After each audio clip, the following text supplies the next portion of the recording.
Hello, my name is John Richards. Just introduce myself and give you a little bit of personal background. I worked as a field biologist and laboratory technician for about, for like over 10 years. And then I decided to make a career change. And so I've been working as a substitute while I've been doing my teaching credential for about the last 2 years, almost done. And I did my student teaching with Whitney High School with 9th grade biology, which was an absolutely fabulous opportunity.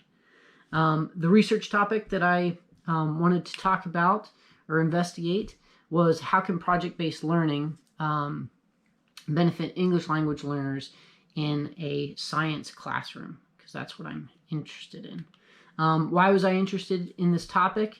I'm an aspiring science teacher. I love science, all aspects of science, and I realized that from these classes that instructing English language learners is going to be a big responsibility that I'm going to have.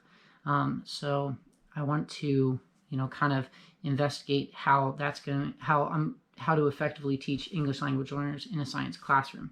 I feel that project-based learning is really a natural fit in a science classroom, and I want to modify project-based learning to fit English language learners because it's such a good natural fit, getting that hands-on experience.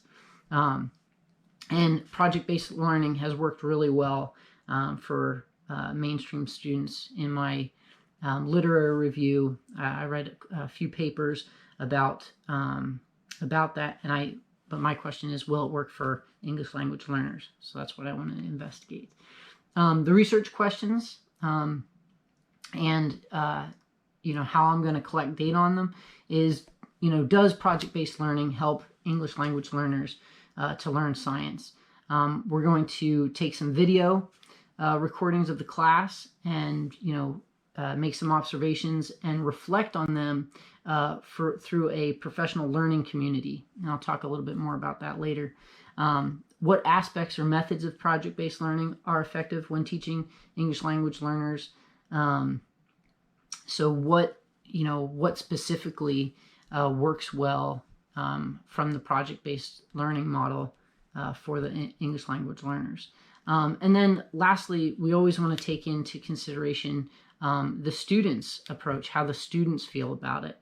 And so we want to ask those students and survey those students, kind of interview those students about how they feel project-based learning is going. How do I plan to find the answers to my research question and some of the tools that I'm going to use?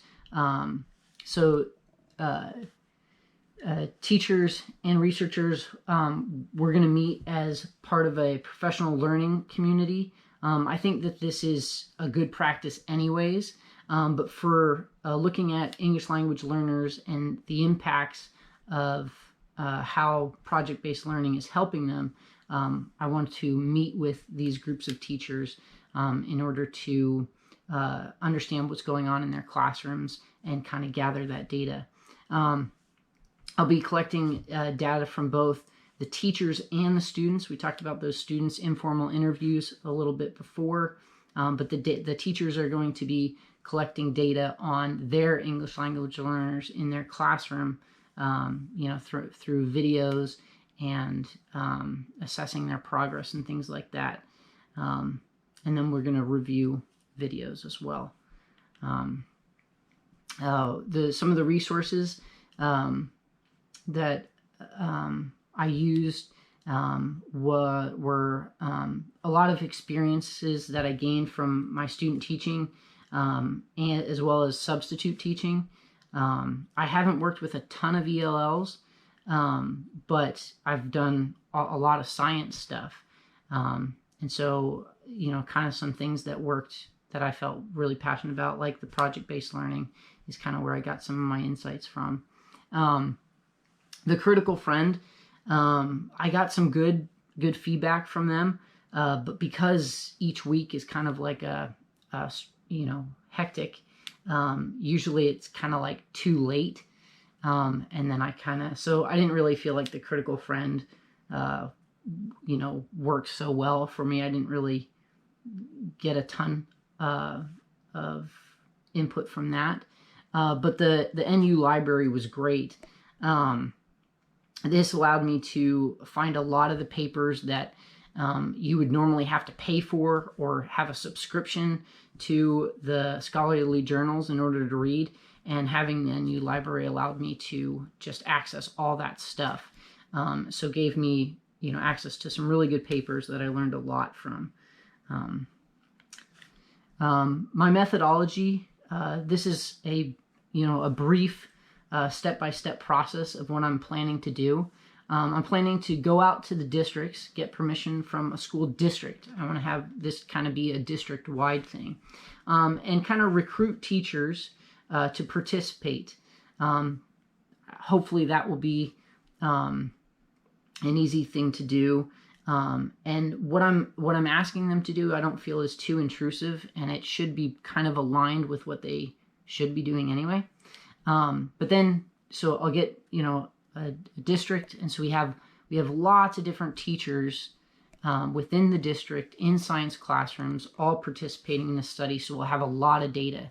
Whenever you're doing studies like this, the more data that you can gather on the more students, the more reliable your research is going to be. So I want to gather a lot of data. Then we're going to get permission slips from the parents, of course, because we're going to be doing some videoing of the students, some interviewing of the students. So we want to make sure that the parents know what's going on. We're going to start gathering data every 2 weeks. So every 2 weeks, the teachers should do some sort of project-based learning activity in their classrooms, in their science classrooms. And they may do more, they may do less. But we're going to gather data on how that went for the English language learners. Like I said, we're going to have video data that we can review, and also data on their, those assessments, like when they turn those in, how did the English language learners do? Monthly, I'd like to have a PLC meeting. And this PLC idea I got from my student teaching. I worked with a bunch of science teachers who did a PLC, and it was a great, we met once a week and we got together and shared ideas. And that's what I want to do here. In this PLC, we're going to reflect on how the English language learners are doing. What are some of the methods that we tried? What methods worked? What methods failed? And then we're going to kind of come up with new ideas to adapt and make things better, and see if we can keep gathering data on the things that worked and the things that didn't work, and what those modifications were.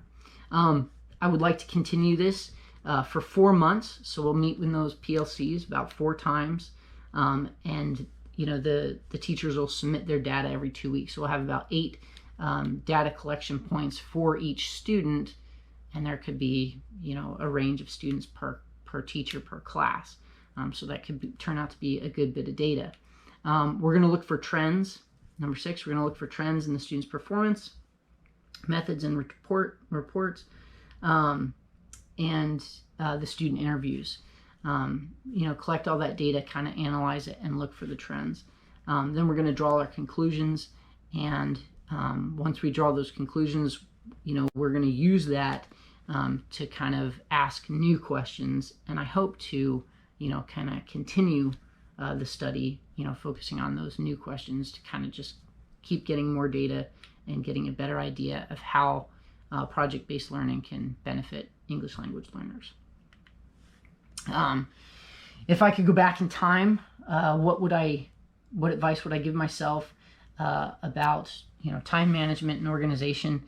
I feel that as I went through the process of developing or doing the research and developing my question, it got narrower and narrower and more refined. If I could go back, I would just start with what my question is now, because I think it's, I think I've got it to where I want it.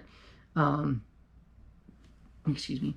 I felt that my time management and organization was really good, because it had to be, with these classes, getting things done every week is really fast paced. And just getting everything else done, having balance I think I was able to do that pretty well, and I feel like I've been successful in creating a good project so far. And the other thing that I thought of is I took the first class, and then I took a 4-month break to do my student teaching, and then I took the second class. It would have been nice to just do them all right in a row.